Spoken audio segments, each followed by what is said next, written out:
Good morning, I'm Maiki Oreta, and you're watching Basis Points, where we dive deep into the numbers and the stories that drive our economy and shape our world.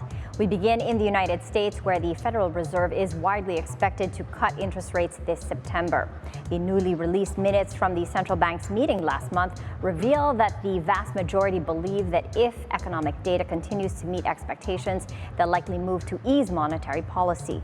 It was also revealed during those minutes that an unspecified number of officials were inclined to start easing interest rates during the July gathering rather than waiting until September. Following the release of the Fed's minutes, stocks on Wall Street edged higher. The Dow Jones inched up by 0.1%. The S&P 500 gained 0.4%, while the tech-heavy Nasdaq gained 0.6%. The market's treading a narrow path through some of the various macros and a little bit of company-specific stuff, and we've continued to support the recovery in the last few weeks. So we're not that far from all-time highs, but it seems to be still a kind of a cautious tiptoeing element in trading. America's largest department store, Macy's chain, cut its full-year sales forecast as increased promotions and a generally weaker demand from customers hurt sales. Macy's now expects their annual net sales to come in between $22.1 billion and $22.4 billion. That's down from initial forecasts of between $22.3 billion and $22.9 billion. This comes as Macy's second quarter net sales decreased by 3.8% year-on-year to $4.94 billion. This is in contrast to the figures of rival retailers, namely Walmart and Target, as the two companies benefited from the robust sales for lower-priced essentials.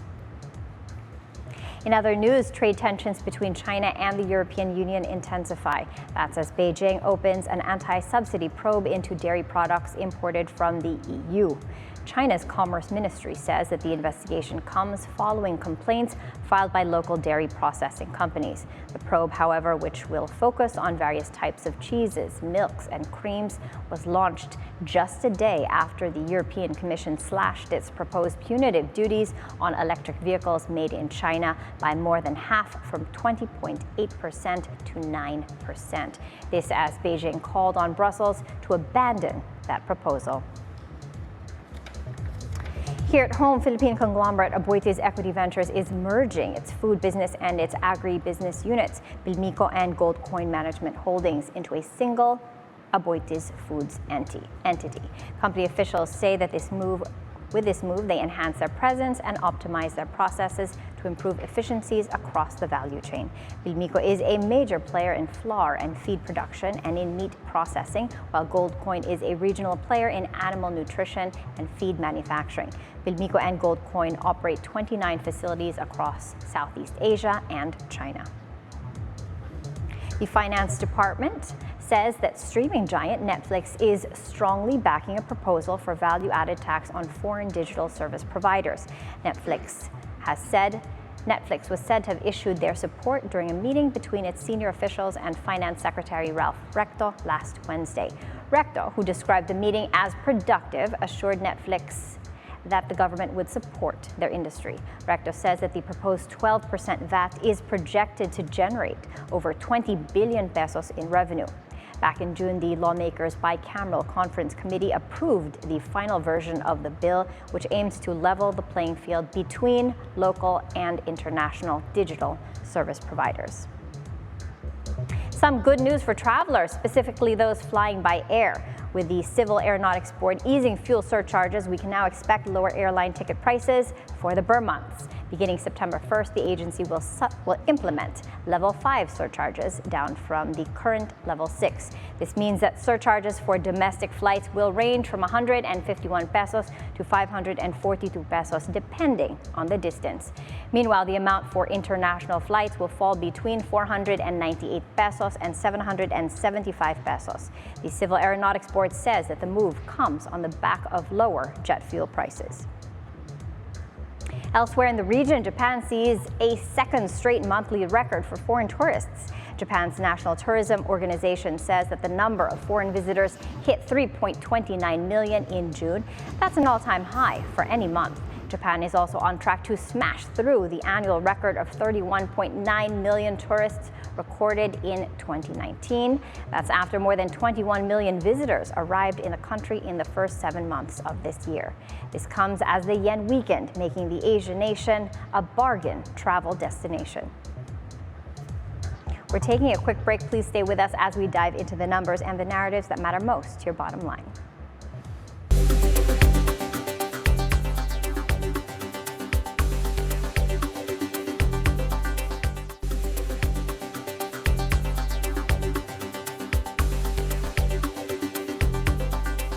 Welcome back. Singapore-based investment management firm Arisaig Partners decreases its holdings in the local franchise of the 7-Eleven convenience store chain. Arisaig Partners sold 7.71 million shares in Philippine 7 Corporation when their stock hit a near 4-year high last week. With this move, they effectively reduced their stake in 7-Eleven Philippines from about 10% to 4.6%. Following this move, they dropped from second to the 4th biggest investor of the 7-Eleven operator. Let's now take a look at the initial figures at the Philippine Stock Exchange. Share prices in the stock exchange right now. PSEi index is up by 0.3% to 69.23. All shares index is flat, up by just 0.1% to 37.26. Financial sub index, that's up by 0.5%. Industrial counter not up by as much, up by just 0.2%. Holding firms, that's flat towards a downtrend, down by a little less than 0.1%. Services subsector, that's up by 0.5%, while the mining and oil counter is up by 0.6%, and the property subcounter is up by 0.4%. Now, to help us make sense of these numbers, we have with us JIS Vistan. He's the Vice President of AB Capital Securities. Good morning, JIS, and thank you for joining us. Thank you for having me, Maiki. Okay, so JIS, investors book gains following a 3-day winning streak. But looking at the bigger picture, we've got a lot of good things on the horizon. Corporate earnings have been resilient. Our economy is robust. Interest rates have not only come down, they're expected to trend lower, especially after the U.S. Federal Reserve decreases interest rates perhaps this September. That's widely expected. Plus, we're seeing weakness in the dollar. That said, are you bullish about this market over the medium to long term? Well, at least for the medium term, Maiki. If you go beyond the medium term, the longer term picture is still quite cloudy. Of course, you will always have geopolitical concerns, and also you'll never know when inflation will rear its ugly head again. But for the meantime, given the evaluation of the market, Philippines right now is probably at below average. The average PE in Asia is probably around 14.8 times. We're trading at around less than 12 times PE. So we still have a lot of upside potential for the Philippine market. Mm-hmm. If you look at the year-to-date performance, actually we've been lagging also. We've been below average in terms of performance year-to-date. So I think given that the Philippines actually has one of the strongest economic growth forecasts for this year, we should be among the best performing markets. That's right. That's is something that, and hopefully investors take notice of this. What we need to see right now is trading volume, the kind that can only come from foreign investors. With the cost of borrowing decreasing, with interest rates trending lower, listed firms can now actually borrow to expand. Do you think foreign investors will begin to take notice of this? I think, Maiki, if you notice the latest numbers, they are already coming in. In fact, if you look at the net foreign buying position yesterday, it was the highest since mid-May. And it's been 9 straight days of net foreign buying for the Philippine market. I think we're just beginning to see them come back. And when foreign funds start to come in, it might be for months or years. I think right now we're beginning to see investor confidence come in. Initially, you see it through foreign direct investments, and now I think portfolio investments are following suit. Mm-hmm. That said, are you advising people to be open to taking on more risks, just as the foreigners are, by coming into an emerging market like us? Of course, Maiki, I mean, if you hold on to your cash with your yield now going lower as interest rates go down, the cost of money, the opportunity cost goes up. So it's about time for you to let your money work for you, take some more risk. At 12 times PE, we're trading at around an 8% earnings yield. It's quite attractive. So the best time to come in is right now, no? When things seems to be in favor of these assets like equities. Now, from a technical perspective, because I know you follow that too, where do you peg the market's immediate support and resistance levels, just so investors can gauge where we're headed over the short term?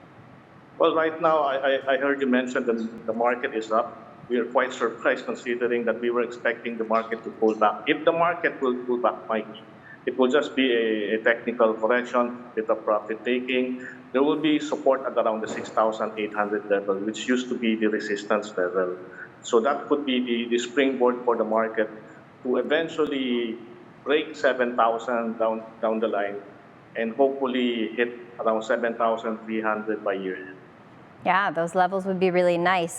Speaking of that springboard, over in the U.S., the Davos for central bankers is taking place in Jackson Hole, Wyoming, as it annually does. But this time, how much more weight is going to be given to U.S. Federal Chairman Powell's keynote address? Everybody is expecting rate cuts beginning in September. The question is how deep, whether it's 25 or 50 basis points. What effect do you think that's going to have for emerging markets like us in terms of equities and in terms of the peso? I think one of the primary beneficiaries in terms of markets is the emerging markets, because right now, as I said, you want your money to work for you, and normally the yields are higher in the emerging markets. The testimony of Fed Chairman Powell, I think, will more or less mirror what has been said in the minutes of the meeting of the Fed. It's basically, it's time to cut interest rates. They're afraid that cutting too late might do more harm to the economy. The risk of recession, of course, is there. Now, it's really a question, not a question of whether they will cut rates. It's a question of whether it will be 25 or 50 basis points. And perhaps the significance of the testimony of Chairman Powell will be, what's the bias? Is it 25 or 50 based on his testimony to law? Now, given their bias and how they move, how do you expect the central bank, the Bangko Sentral ng Pilipinas, to move, given what happens over there in the U.S.? I think right now it would be data-driven, Mikey. If you notice, the July inflation numbers surprised on the upside. So they'll be a little bit cautious. But given the base effect, I think inflation should go down a little in the next 2 months. So an aggressive cut in U.S. interest rates will provide more elbow room for the Bangko Sentral. I think the Bangko Sentral is also concerned about the weakness of the consumer sector. If you notice, the consumer sector growth has lagged that of the gross GDP growth of 6.3%. The consumer sector grew by less than 5%. And a cut in interest rates obviously would fuel consumer spending moving forward and help achieve the government's growth targets for this year. So my belief is that there will be more rate cuts, probably one more for the BSP within this year. More rate cuts, more growth, and more IPOs. Jovis, can you talk to us about the IPOs you're excited about moving forward? Well, I think if you base it on clients' inquiry, they've been clamoring for, of course, GCash IPO. Everybody uses GCash, and that's one of the IPOs that been on the pipeline, and people are waiting for that. And with interest rates going down, I think the REITs are becoming more attractive. And the C family recently have announced that they're planning to put up the SM REIT, SM Prime REIT. So those are most probably the popular names that are what investors are waiting for. All right, and Jovis, before we let you go, a bit of advice for investors, to all-weather advice for this market. And it's been pretty volatile from the carry trade in Japan. I mean, it's been moving wildly. Yeah. What is your advice for investors? Well, right now it seems the bias, Mikey, is for the market to move up for the medium term. Use this volatility to your advantage, like the carry trade. These are short-term gyrations that provide buying opportunities. as long as the bias remains upward for the market technically and supported by strong fundamentals, use it to your advantage. All right. Thank you for your time this morning, JIS Vistan, VP at AB Capital Securities. Thank you, Maiki. All right, we're taking a quick breather. Basis Points will be right back.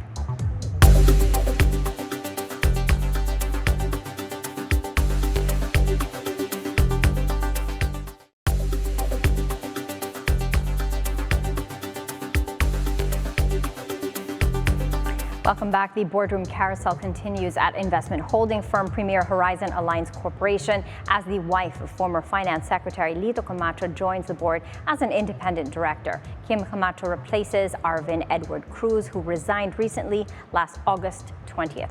Camacho is the latest addition to the 9-man board, which has seen 6 new members over the past 18 months. Camacho graduated from the Harvard Business School back in 1980. She launched and managed the Sotheby's Philippine office in 2001.